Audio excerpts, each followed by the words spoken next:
loving, and sometimes it's different. I remember one very epic trip I had where I had tossed out a big compost pile from growing mushrooms years ago in another country. Actually, it was a past life, I'm now recalling. But anyway, I tossed out this stuff, and this thing grew, this humongous mushroom.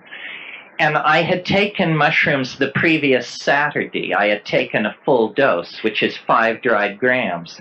So I thought, I want to take mushrooms again this Saturday, but I think I may have picked up a tolerance.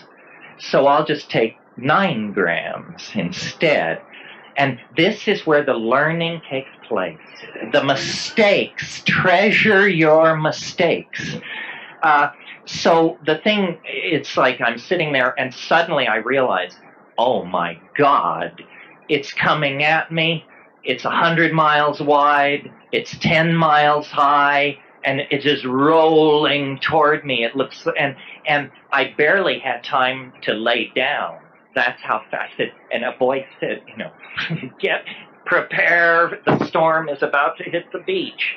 And I laid down, and it was like a tornado hitting. And at one point I opened my eyes, and there was this woman in a full bondage getup with piercings and rubber panties and the whole thing, and I was lying there between her legs. She was standing upright, and she put her face right down next to mine, and she said, "Is it strong enough for you, asshole?"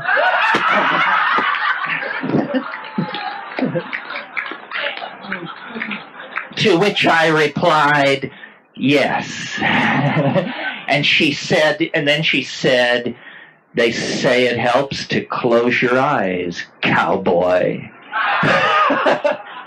And I later, in thinking about that trip, I realized the reason the mushroom addressed me as cowboy is because that's most people mushrooms have met have been cowboys and cowgirls, because they're the people who follow the cows.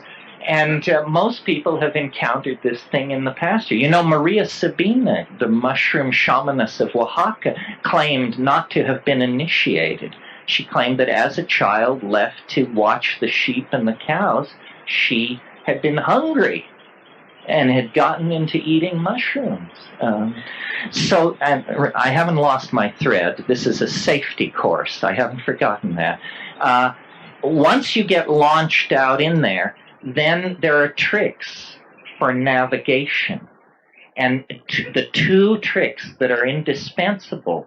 Number 1, I've already told you, have cannabis ready, because if you get into a place that you don't like, you can jet out of there by just taking a toke or 2. The other thing is, if you get into a place you don't like, chant. Don't do what most honkies do, which is scrunch, assume the fetal position, say, I can stand this, how many hours is this going to last?